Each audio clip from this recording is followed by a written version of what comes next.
Hello good morning, Ram Ram ji. स्वागत है आपका आपके अपने मिस्टर पहाड़ी यूट्यूब चैनल पर, सीधा हिमाचल के इस खूबसूरत से गांव कांडो से। तो आज के ब्लॉग की शुरुआत अभी मैं कर रहा हूं अपने घर से। सुबह के बज चुके हैं 10। पहाड़ों में जो दोस्तों अब ठंड है ना, वो अपने पीक पे पहुंच गई है और आने वाला जो एक महीना है ना, वो बहुत खतरनाक होने वाला है। और ठंड से बचने के लिए हमारे पहाड़ों में जो लोग हैं ना भाई, वो पहले इंतजाम अपना कर लेते हैं। जैसे पशुओं के लिए चारा वगैरह होता है, वो भी पहले ही काट लेते हैं। घास घूस वगैरह वो चलता है फिर 3-4 महीने। और जैसे खाने में होता है, अपने शरीर को गर्म रखने के लिए मीट बहुत जरूरी रहता है। तो फिर मीट के लिए एक बकरा काटते हैं और फिर वो चलता है हमारे 3-4 महीने। और स्नैक्स के तौर पे जैसे सिटीज़ वगैरह में कुरकुरे, चिप्स और भी दूसरी आइटम्स वगैरह होती है जो लोग खाते हैं, उसके सब्स्टिट्यूट के तौर पे हमारे पहाड़ों में बनाया जाता है मूढ़ा, जो कि एक फेमस पहाड़ी डिश होती है। और इसको हम अपने पॉकेट में डाल के खा सकते हैं, मेहमानों के लिए परोसा जाता है और चाय के साथ भी खा सकते हैं। तो आज के ब्लॉग में मैं आपको बताने वाला हूँ मूढ़ा बनाने की फुल प्रोसेस। और अगर आप ये वीडियो पूरी देखते हैं तो आप भी घर पे इजीली ट्राई कर सकते हैं और इसको बना सकते हैं। तो चलते हैं सीधा हमारे किचन की तरफ, और जिसमें हेल्प करेंगे मेरे मम्मी मेरे साथ मूढ़ा बनाने में। तो दोस्तों, सामने रखा हुआ है बड़ा सा डब्बा जिसमें कि डाल दिए गए हैं गेहूं, और इसको कम से कम हमें 8 से 9 घंटे उबालने पड़ेंगे, तब जाके कहीं गेहूं पकते हैं, क्योंकि इसको पकने में जो है वो ज़्यादा समय लगता है। तो इसको कम से कम 7 से 8 घंटे उबाला जाएगा। अब धीमी धीमी आंच पे जो गेहूं है ये पकने लग गए हैं। अब ये गेहूं पक चुके हैं पूरी तरह से, और इसको भी अब निकाल दिया गया है। और यहाँ पर आप देख सकते हैं इस टोकरी में जो गेहूं है उबले हुए, वो निकाल लिए गए हैं थोड़े से। और इसका आप देख सकते हैं जो साइज है वो बिल्कुल चेंज हो गया है। अब ये बिल्कुल डमरू के आकार के हो गए हैं, गोल। और फिर निकालने के बाद इसको थोड़ा सा पानी में धोना पड़ता है, जैसा कि यहाँ पर अभी मेरे मम्मी इसको धो रहे हैं। दोस्तों, जितने भी ये पके हुए गेहूं थे, इनको सुखाने के लिए डालेंगे, लेकिन उससे पहले इसमें एक मिश्रण मिक्स किया जाता है, और ये है लस्सी और तेल का मिश्रण। और इसमें डाला जाएगा अब थोड़ा सा नमक। नमक दोस्तों इसलिए डाला जाता है क्योंकि नमक वैसे तो इसमें नॉर्मली डाला जाता है ना के बराबर, लेकिन हल्का सा नमक डाला जाता है ताकि इसका जो टेस्ट है वो फीका ना रहे, और हल्का सा जो क्रंची स्टाइल है वो खाने में आए जब इसको हम पका लेंगे। ये सारी आइटम इसमें मिक्स करने के बाद इसको धूप में कम से कम हम सुखाएंगे 10 से 12 दिन, ताकि ये जब तक बिल्कुल पूरी तरह से सख्त नहीं हो जाता है तब तक इसे धूप में सुखाया जाता है। गेहूं वाली आइटम बनकर हो चुकी है तैयार। अब बारी है पापड़ की। पापड़ बनाने के लिए हमें स्टीमर की जरूरत पड़ती है। मेरे घर में स्टीमर तो नहीं था, लेकिन इस डब्बे को ही स्टीमर का रूप दे दिया, और बीच में यूज करा हमने दुपट्टा। अब आग जल चुकी है और पानी गर्म हो रहा है। सबसे पहले हम पानी में डाल लेंगे चावल का पिसा हुआ आटा, जिसको कि मैं पिसवा के ले आया था, और इसको ठीक से मिक्स किया जाएगा पानी के साथ। फिर दोस्तों, इसमें भी नाम मात्र नमक डाला जाएगा, ताकि जिसका भी टेस्ट है वो फीका ना रहे, और हल्का सा जो नमक है वो इसमें भी डाला जाता है। तो दोस्तों, पापड़ बनाने के लिए सबसे पहले हम ले लेंगे ऑयल, और उसके बाद ले लेंगे हम ढक्कन। ढक्कन ऐसा रहता है कि बीच से जो इसकी गोल वाली परत होती है वो थोड़ी सी नीची रहती है, और साइड जो इसकी होती है वो उठी हुई रहती है। फिर कड़छी की सहायता से हम इस ढक्कन के ऊपर डालेंगे ये मिश्रण, जो कि चावल के आटे से बना हुआ है। और फिर ये मिश्रण बहुत ही पतला बनाया जाता है, ताकि ये पूरे ढक्कन पे गोल आकार से फैल सके। और देख सकते हैं आप यहाँ पर कैसे फैला रहे हैं इसको। फिर ये पूरे ढक्कन पे फैल जाता है। स्टीमर बनाने के लिए डब्बे के ऊपर एक ढक्कन लगाया गया है, बीच में है दुपट्टा और नीचे है पानी। जो दुपट्टा है वो पानी को टच नहीं करेगा, और जो ये ढक्कन डाला जा रहा है जिसपे कि मिश्रण डाला हुआ है, ये दुपट्टे के ऊपर ही रहेगा, और ये भाप से फिर पक जाएगा। एक पहले ही पक गया था तो उसको निकाला जा रहा है, फिर डाला है दूसरा ढक्कन।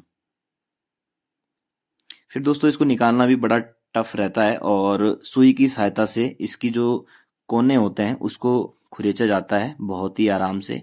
और देख सकते हैं आप यहाँ पर। और फिर इसको बड़े आराम से निकालना पड़ता है, और बनाते हुए काफी टूट जाते हैं, जैसा कि आप यहाँ प्लेट में देख भी रहे हैं। फिर इस तरह से इन पापड़ को बनाया जाता है, और जब ये बनके तैयार हो जाते हैं फिर इनको भी सुखाने की जरूरत जो है वो पड़ती है।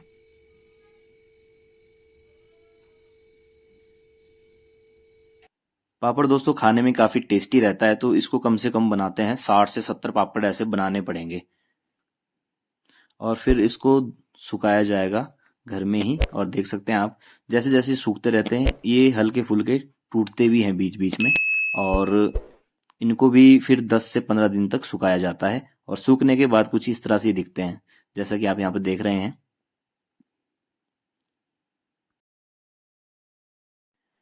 तो अब पापड़ बनकर हो चुके हैं तैयार। अब बारी है दूसरे आइटम की, जैसे मूंगफली हो गए, अखरोट हो गए।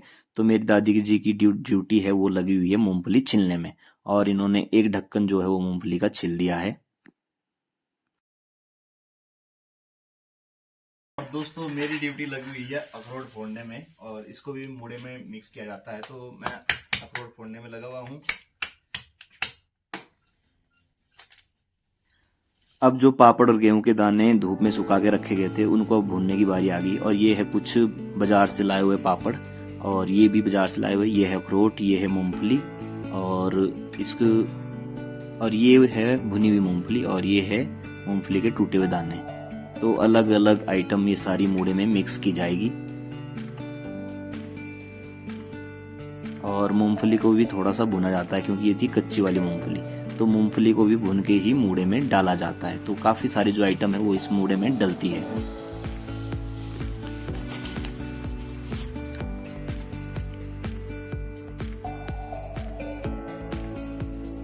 अब दोस्तों जो गेहूं के दाने हमने सुखा के रखे थे, उसको भुनने की बारी आ गई है। और इसको सूखा ही भुना जाता है, मतलब इसको बिना ऑयल के भुना जाता है। और जब तक कि इसका कलर थोड़ा सा ब्लैक नहीं हो जाता है, तब तक इसको भुना जाता है। और ये देख सकते हैं आप, पहाड़ों में अलग अलग आइटम देखने को मिलेगी। ये स्पेशल प्रकार का एक झाड़ू टाइप का बना हुआ है, लेकिन ये झाड़ू की तरह इस्तेमाल नहीं होता। इसको हम जैसे कोई भी चीज़ भूनते हैं तो उसको हिलाने के लिए यूज करते हैं। अब कढ़ाई में डाल रहे हैं ऑयल, क्योंकि जो ये पापड़ है ये अब ऑयल में ही फ्राई होंगे। और पापड़ आप देख सकते हैं, काफ़ी जो क्रंची स्टाइल है वो इन पापड़ का रहता है, काफ़ी खाने में बहुत ही टेस्टी होते हैं।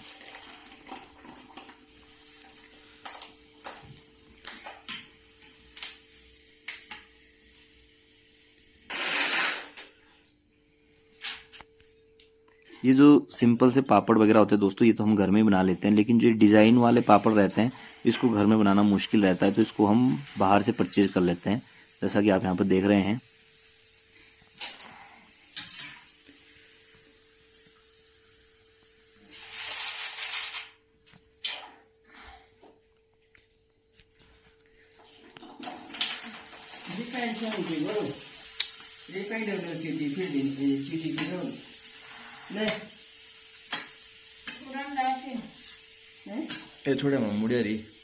और ये है कुछ डिज़ाइन वाले पापड़, कलर वाले कलरफुल पापड़, जिसको कि मैंने बाहर से परचेज किया था। और देखने में भी काफ़ी सुंदर लगता है, इससे थोड़ा कलरफुल लगता है। जो हमारा मूड़ा रहता है ना, वो थोड़ा कलरफुल देखने को लगता है। और जो मूड़ा होता है ना दोस्तों, इसको काफ़ी मात्रा में बनाना पड़ता है। ये है दोस्तों चिवड़े, जो कि चावल से बनी होती है। और ये है खील, मुरमुरा, ये भी चावल का बना रहता है, लेकिन इसमें चिवड़ों में और मुरमुरे में थोड़ा सा डिफरेंस रहता है। ये फुली हुई रहती है और चिवड़े थोड़ी सी सख्त रहती है। और ये डाले गए हैं इसमें गेहूं वाले दाने, जो कि पका लिए गए थे। और अब जितनी भी ये आइटम थी ना, मुरमुरा, चिवड़े, गेहूं वाले दाने, मूंगफली, अखरोट वगैरह, वो सब इसमें मिक्स किए जाएंगे।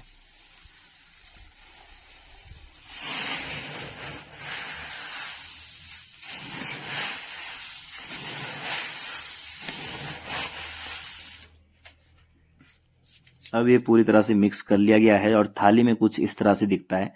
और इसमें आप देख सकते हैं अखरोट, मूंगफली, पापड़, चिवड़े, मुरमुरा, गेहूं वाले दाने, सब कुछ इसमें मिक्स हो चुका है। और काफी अच्छा भी लग रहा है देखने में, और खाने में तो बहुत ही टेस्टी होता है। फिर मेरे घर कुछ मेहमान आ जाते हैं, मेरे यार दोस्त, और उनके लिए मैं फिर चाय और मूड़ा परोसता हूँ।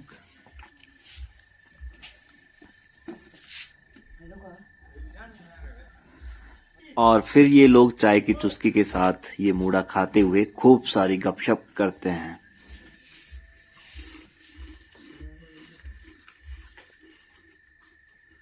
तो दोस्तों शाम के बज चुके हैं 7, और हल्का हल्का अंधेरा चारों तरफ होने जा रहा है, और ठंड भी लग रही है, और चाय की चुस्कियों के साथ है जो वो मूड़ा खाया जा रहा है।